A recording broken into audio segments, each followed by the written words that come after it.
살려주셨구나. 내가 이렇게 죽을 수 있는 상황이었는데 열심히 내가 이렇게 교회 다니고 신앙생활 하니까 하나님이 나를 살려주시는구나, 이런 생각을 하셨다는 거예요. 그 다음부터는 하나님 내 목숨 살려주셨으니까, 내가 더 열심히 교회 다녀야 되겠다, 더 열심히 신앙생활을 해야 되겠다, 이런 생각을 하셨다는 겁니다.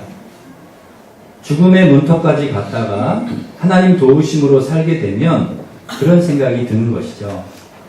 아, 하나님 나를 살려주셨구나, 내가 더 열심히 신앙생활을 해야 되겠구나, 이런 생각을 하는 거예요.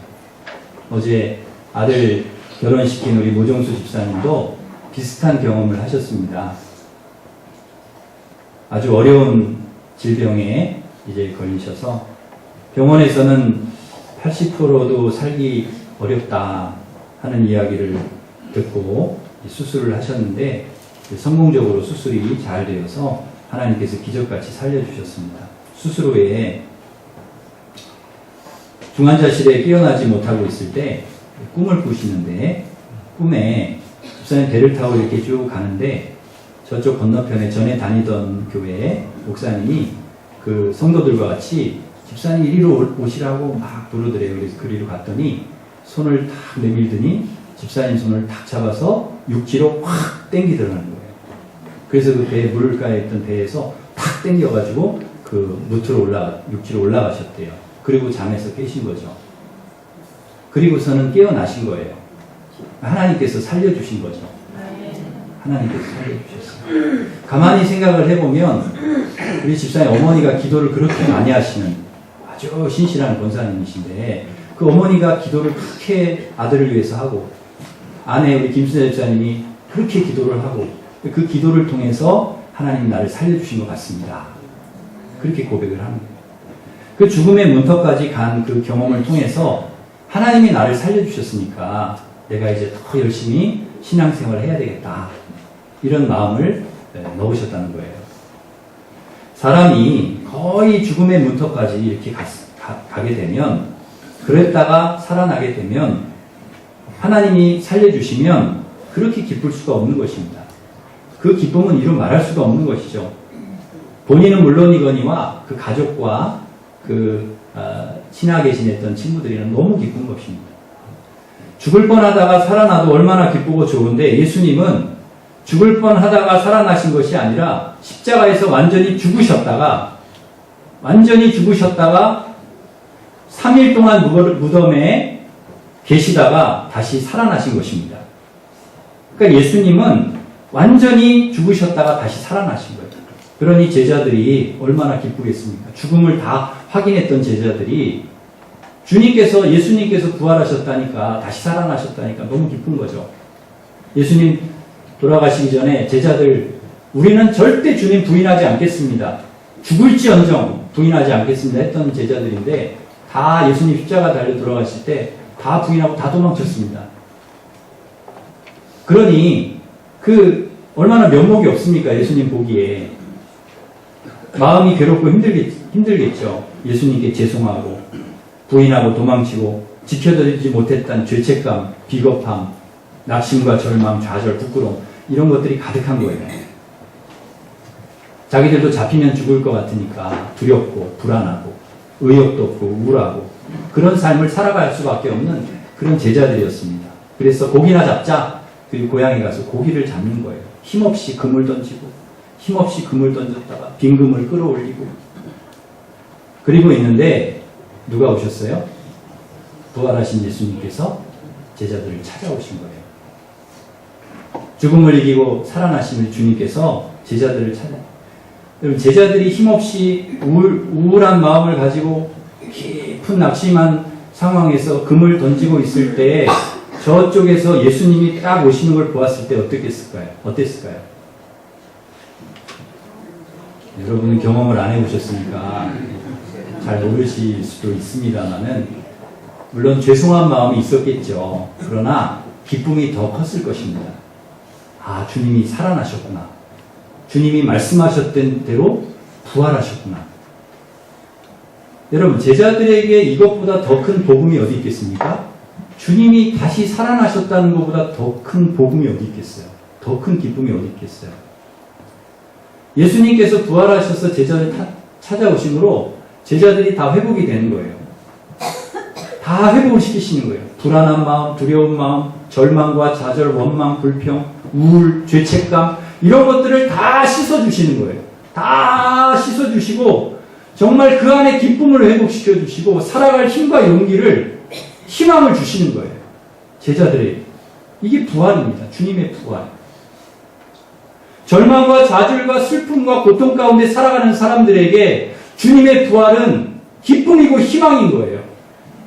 그걸 우리에게 주시려고 그 희망과 기쁨과 그것을 주시려고 주님이 부활하신 것입니다.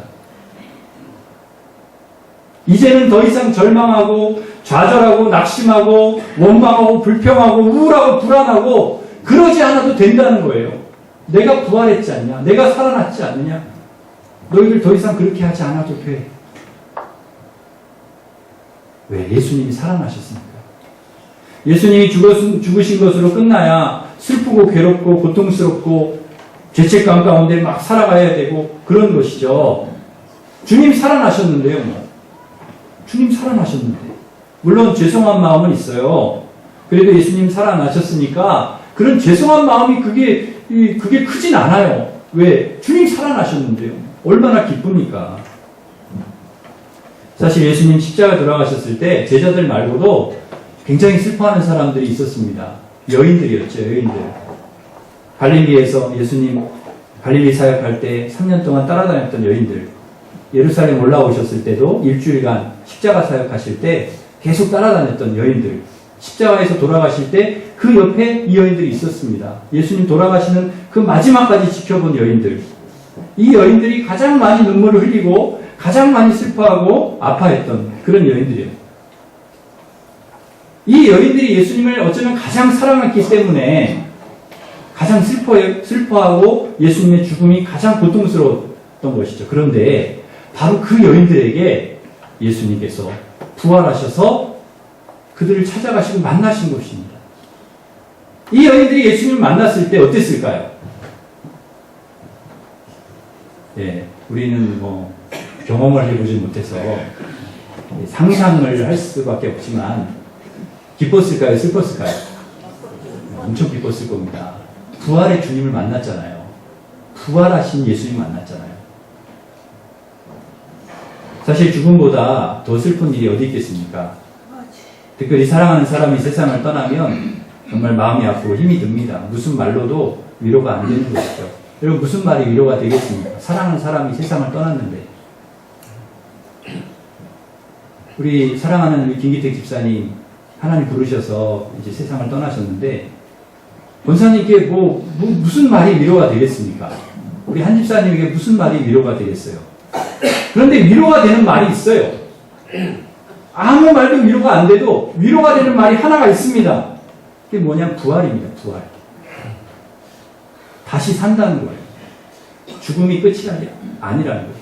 나는 부활이요 생명이 나를 믿는 자는 죽어도 살겠고 무릇 살아서 나를 믿는 자는 영원히 죽지 아니하리라. 이게 소망입니다. 이게 우리의 소망입니다. 이 말씀으로 우리 위로를 받는 거예요. 다시 산다는 이 말, 부활이 우리에게 진정한 위로를 주는 거예요. 우리 김정란 성도님, 오늘 우리 김연란 성도님 같이 예배를 드리고 있는데 그 아버님, 시아버님 돌아가셨을 때 그 슬픔은 뭐 이루 말할 수가 없었습니다. 근데 그 아버님이 꿈에 나타난 거예요.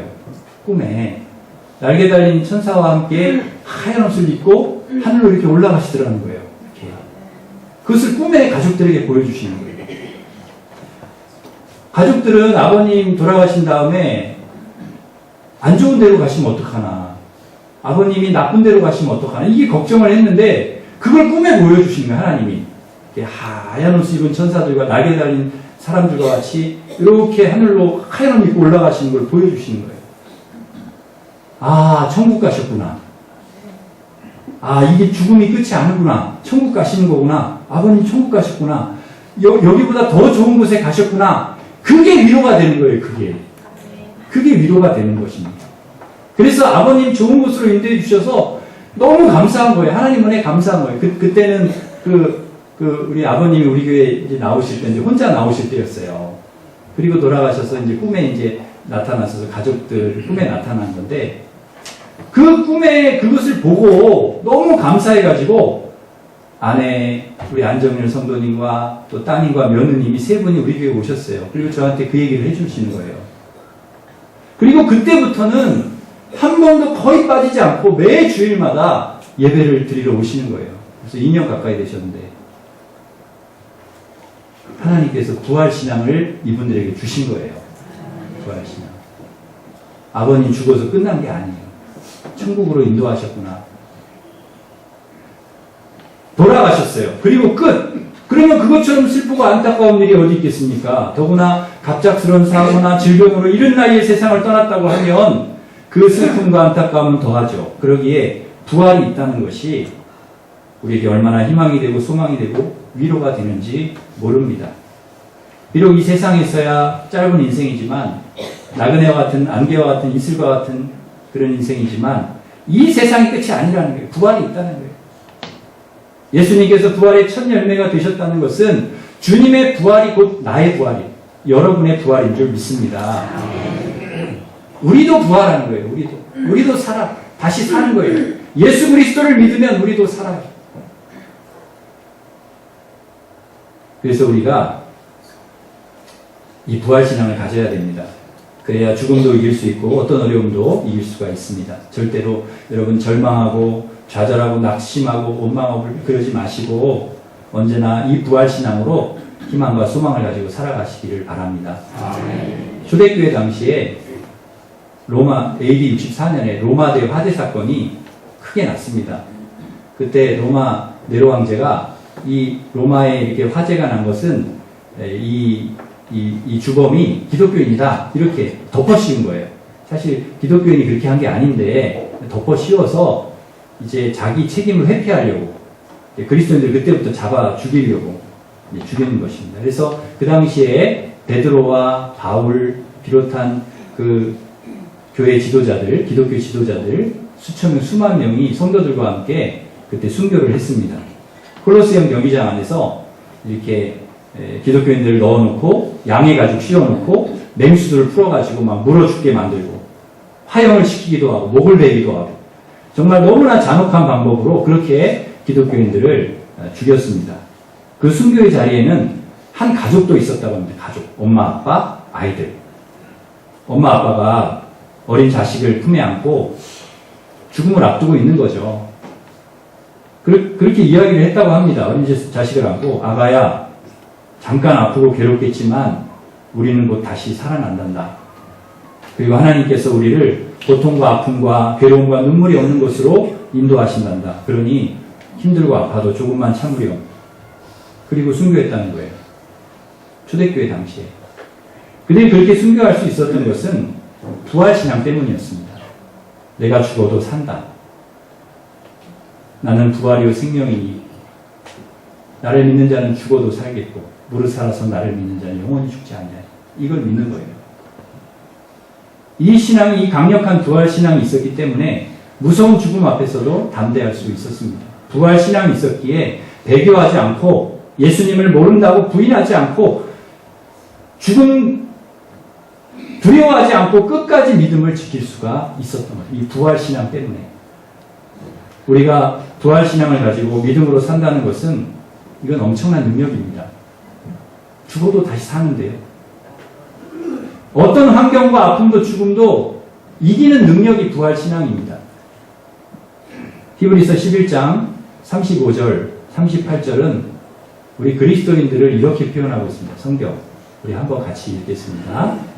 여자들은 자기의 죽은 자들을 부활하고 부활드리기도 하며 또 어떤 이들은 더러운 부활을 얻고 하여 시원한 부분을 받되 사역의 편향을 원하지 않아요. 또 어떤 이들은 조롱과 채찍질뿐 아니라 결박과 옥에 갇히는 시련도 받았으며 돌로 치는 것과 돌로 펴는 것과 시험과 칼로 죽임을 당하고 양과 염소의 가죽을 입고 누리하여 궁핍과 환난과 학대를 받았으니 이런 사람은 세상이 감당하지 못한다. 아멘. 끝까지 보겠습니다. 세상이 감당하지 못한다. 맨 앞에 보면 부활을 받아들이기도 하며, 그렇죠? 죽은 자들을 부활로 받아들이기도 하고, 또 어떤 이들은 더 좋은 부활을 얻고자 하여 이 부활 신앙을 가지고 때로는 고문을 당하고 또 조롱과 채찍질을 당하고 옥에 갇히고 예수님과 똑같이 그런 길을 걸어가는 거죠. 돌로 치는 것을 당하고 톱으로 켜는 것과 그 다음에 양의 칼로 죽임을 당하기도 하고 양의 가죽, 염소 가죽 뒤집어 쓰고 냉수에 물려 죽기도 하고 그런 일을 당하면서도 끝까지 배교하지 않고 예수님 신앙 지키면서 이겨낼 수 있었던 것은 부활신앙. 세상이 감당할 수 없는 사람들. 이게 그리스도인들이었다는 것입니다. 왜? 부활신앙 때문에. 부활. 주님이 부활하셨습니다. 나도 부활한다는 거예요. 나도 죽으면 산다는 거예요. 이게 끝이 아니라는 거예요. 죽어도 산다는 신앙이 있기 때문에, 이 확신이 있기 때문에 죽음 앞에서도 두려워하지 않고 끝까지 믿음을 지키는 것입니다. 끝까지 믿음을 고수하는 거예요. 당당하게 십자가의 길을 주님처럼 걸어가는 거예요. 정말 무서운 사람들이죠. 예수님 닮은 사람들이잖아요. 예수님 그 길을 가셨는데 똑같이 가고 있잖아요. 그 사람들. 비겁하지 않아. 로마 군병들이 기독교인들을 막 고문하고 죽이잖아요. 막 죽이고 고문하고 죽이면서 이 사람들이 막 너무 혼란스러운 거예요. 이상한 거예요. 어떻게 이 사람들은 이 죽음 앞에서도 이렇게 담대할 수 있는가? 어떻게 이렇게 당당할 수가 있는가? 어떻게 죽음이 이들을 굴복시키지 못하는가? 이들이 죽음 앞에서도 왜 굴복하지 않는가? 어떻게 죽음 앞에서도 끝까지 이들은 신앙을 지킬 수가 있는가? 생각했다는 거예요. 이게 진짜 신앙이 아닌가? 예수 그리스도를 믿는 이 신앙이 진짜가 아니냐? 죽음을 이기는 이 믿음이 진짜가 아닌가? 그래서 실제로 그 당시에 많은 로마인들이 기독교로 개종을 했다는 것입니다. 나도 그리스도인 되겠다. 나도 기독교인 되겠다. 왜? 너무 강력하니까요. 이 사람들의 삶이. 그리고 세월이 지나서 AD 313년에 콘스탄티누스, 로마 황제, 콘스탄티누스 황제가 밀라노 칙령을 발표합니다. 이게 뭐냐면 250년 동안 계속된 그리스도인에 대한 이런 핍박을 이제 멈춰라. 이제 끝내라. 더 이상 그들 핍박받을 사람들이 아니다. 그걸 딱 발표를 하는 거예요. 그리고 조금 후에는 아예 로마가 기독교를 국교로 받아들입니다. 우리 하나님 믿어야 된다. 예수 믿어야 된다. 그거 받아들이는 거예요. 로마가. 죽음을 두려워하지 않는 이 부활신앙을 가진 그리스도인들로 인하여서 로마라고 하는 나라가 무너진 것입니다. 죽음을 이기는 신앙, 절망을 이기는 신앙, 환경을 이기는 신앙이 바로 이 부활신앙입니다. 우리가 이제 어떤 신앙으로 살아가야 될까요? 여러분, 이 부활신앙으로 살아가시기를 바랍니다. 죽어도 사는 신앙, 죽어도 사는 부활의 신앙. 나는 부활이요 생명이니 나를 믿는 자는 죽어도 살겠고 무릇 살아서 나를 믿는 자는 영원히 죽지 아니하리라. 이 믿음이, 이 부활신앙 여러분의 있기를 바랍니다. 그래서 어떤 여러분의 삶에 이 세상에서 어떤 시험과 어려움과 환난과 고난, 죽음이 온다 할지라도 이 부활신앙을 가지고 끝까지 승리하는 하나님의 자녀들 되시기를 축원합니다. 기도하겠습니다. 하나님 아버지, 우리를 위해서 십자가에 달려 죽으시고 3일 만에 부활하심으로 죽음과 절망과 어려운 환경을 주님께서 다 이겨내시고 승리하신 것처럼 우리 앞에 어떤 시련과 환난, 시험, 어려움, 절망이 온다 할지라도 심지어 죽음이 온다 할지라도 이 부활신앙으로 이겨내고 승리하는 저희들 되게 하여 주옵소서.